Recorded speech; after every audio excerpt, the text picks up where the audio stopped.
किराएदार बेटा। उठ जा नालायक, सुबह के 8 बजने को है। तुझे एग्जाम नहीं देना क्या? थोड़ी देर और सोने दीजिए ना पापा। तू उठता या फिर मैं तेरे ऊपर पानी फेंकूं? रोज गधों की तरह सोता रहता है, पेपर की कोई टेंशन ही नहीं है। और एक हमारा समय था जब हम पेपर में फेल होने के डर से रात भर पढ़ा करते थे, सो ही नहीं पाते थे। तो क्या अब आप उसका बदला मुझसे लेंगे? मैं 15 मिनट बाद उठ जाऊंगा, आप प्लीज जाइए, मुझे डिस्टर्ब मत कीजिए। इतना कहकर रौनक रजाई ढककर फिर से सो जाता है। तू ऐसे नहीं मानेगा, रुक मैं अभी पानी लेकर आता हूँ। बस फिर क्या था, इतना कहकर वो भागते हुए बाथरूम में जाते हैं और पानी की एक बड़ी सी बाल्टी लाकर रौनक के ऊपर फेंक देते हैं। पानी पड़ते ही रौनक झट से उठ जाता है। ये आपने क्या किया पापा? अब तो उठेगा नहीं तो यही करना पड़ेगा ना।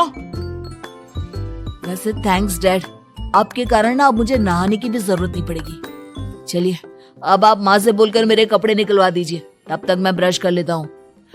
वैसे कल ना आप एक काम और करना, नहलाने के साथ साथ मुझे ब्रश भी करवा देना।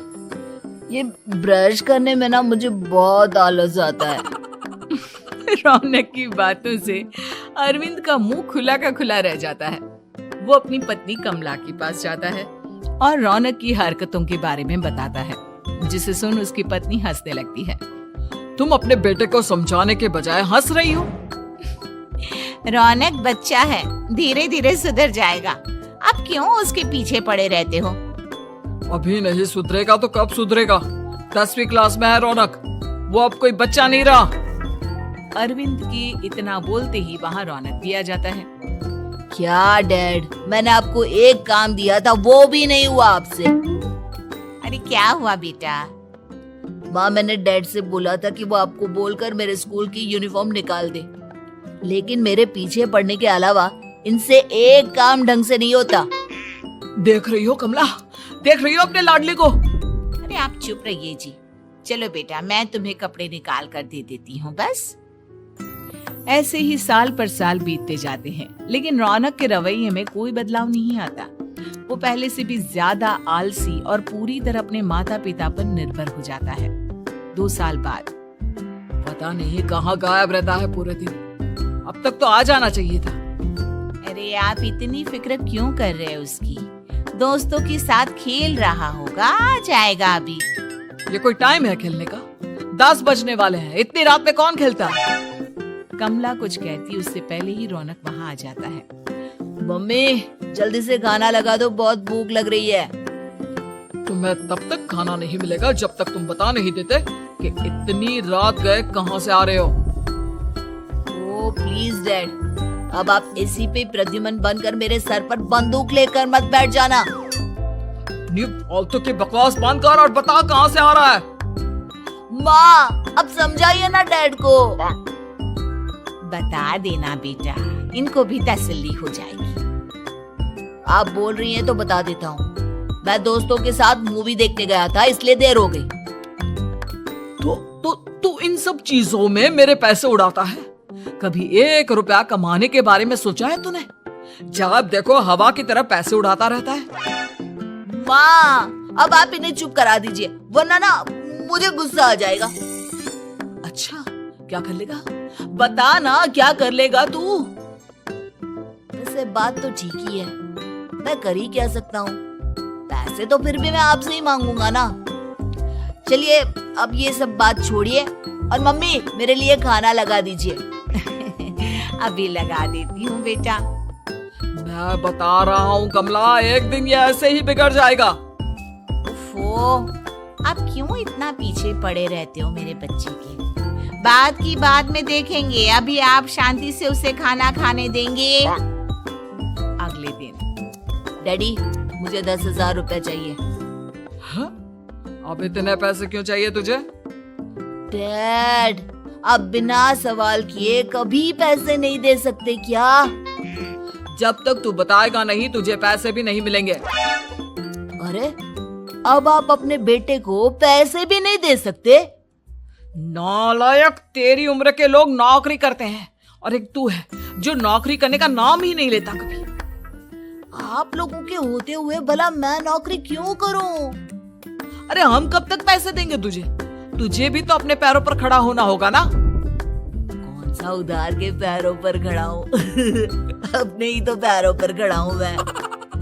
इसी तरह रौनक दिन प्रतिदिन लापरवाह होता जाता है। उसकी लापरवाही को देखते हुए अरविंद और कमला अपने बेटे की शादी कराने का फैसला लेते हैं और 1 महीने के अंदर अंदर ही रौनक की शादी मेघा नाम की लड़की से करा देते हैं। शादी के कुछ दिन बाद, रौनक, मुझे एक अच्छी सी साड़ी चाहिए, आप ला दोगे ना? हाँ, क्यों नहीं। कितने तक की आती है साड़ी? यही करीब 5,000 तक की। तुम चिंता मत करो, मैं आज ही डैडी से पैसे मांगकर तुम्हारे लिए साड़ी ले आऊंगा। आप कब तक ऐसे ही अपने पापा से पैसे मांगते रहेंगे? कोई अच्छी सी नौकरी क्यों नहीं कर लेते आप? अरे डैड के होते हुए मुझे नौकरी करने की जरूरत ही क्या है? पर आप ऐसे कब तक उनसे पैसे मांगते रहेंगे? कुछ आपको अपने दम पर भी तो करना होगा ना। अब तुम भी बाकी लोगों की तरह मुझे ज्ञान देना शुरू मत कर देना। साड़ी चाहिए ना तुम्हें, मिल जाएगी बस। इतना कहकर रौनक अपने पिता से पैसे मांगने चला जाता है। डैडी, मुझे 5,000 रुपया चाहिए। अब 5,000 क्यों चाहिए तुझे? वो मेघा को साड़ी चाहिए थी। अरविंद आगे बिना कुछ कहे चुपचाप उसे पैसे निकाल कर दे देता है। कुछ दिन बाद, तुम्हें नहीं लगता कमला, रौनक हम पर पहले से भी ज्यादा डिपेंड हो गया है? मुझे तो अब उसके भविष्य की चिंता होने लगी है। कल को हमें कुछ हो गया तो वो क्या करेगा? काश तुमने पहले ये सोच लिया होता तो आज हमारा बेटा इतना लापरवाह नहीं होता। तब मुझे कहाँ पता था कि मेरा लाड प्यार उसे इतना बिगाड़ देगा कि वो इस हद तक लापरवाह बन जाएगा। कोई बात नहीं, अभी भी देर नहीं हुई। मुझे पता है उसे कैसे सुधारा जा सकता है। कैसे?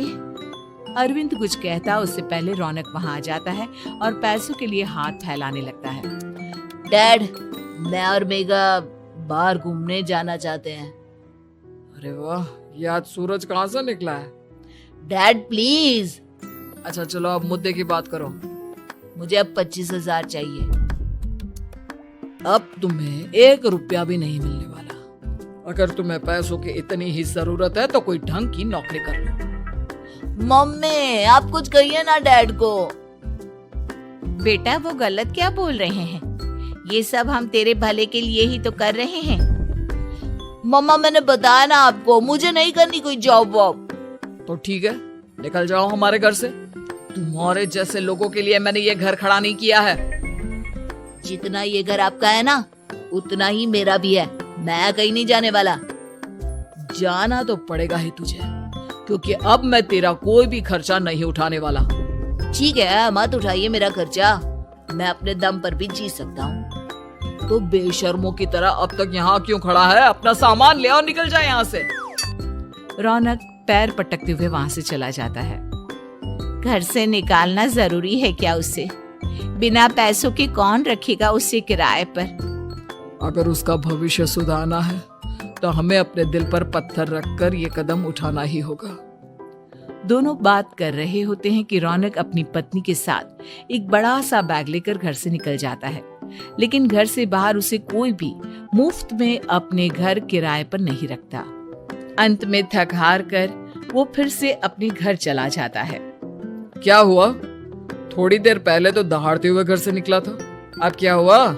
नहीं रखा ना किसी ने तुझे किराए पर? डैड प्लीज, मैं कुछ दिनों में कोई अच्छी सी नौकरी शुरू कर दूंगा।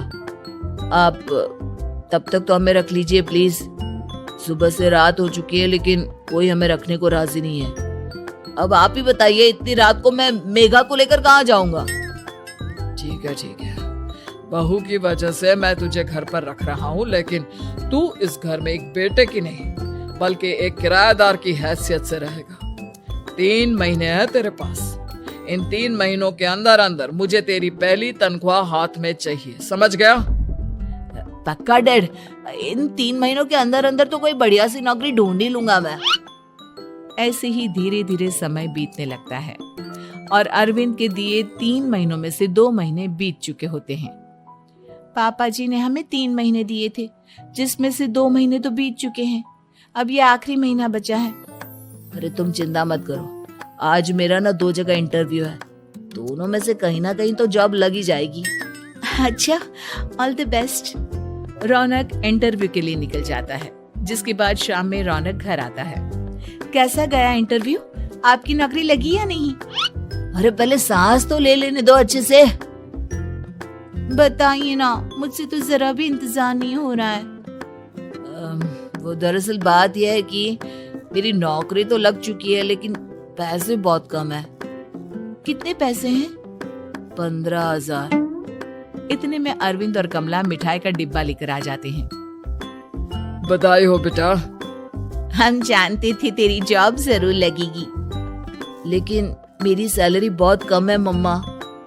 कम है तो क्या हुआ, धीरे धीरे बढ़ जाएगी। हाँ बेटा, हम तो बस चाहते थे कि तू अपने पैरों पर खड़ा हो जाए। मतलब अब आप मुझे घर से नहीं निकालेंगे? नहीं, ये सब हमने तुझे जिम्मेदार इंसान बनाने के लिए किया था। Thank you mummy papa. अगर आप दोनों ऐसा नहीं करते तो मुझे कभी अपनी जिम्मेदारियों का एहसास तक नहीं होता। आज आपने मुझे सिखा दिया कि इंसान का अपने पैरों पर खड़ा होना भी जरूरी होता है। इतना कहकर रौनक झट से अपने माता पिता के गले लग जाता है और अपनी कमाई की पहली तनख्वाह वो अपने माता पिता के हाथ में सौंपता है। इस तरह रौनक एक गैर जिम्मेदार व्यक्ति से एक जिम्मेदार व्यक्ति बन जाता है।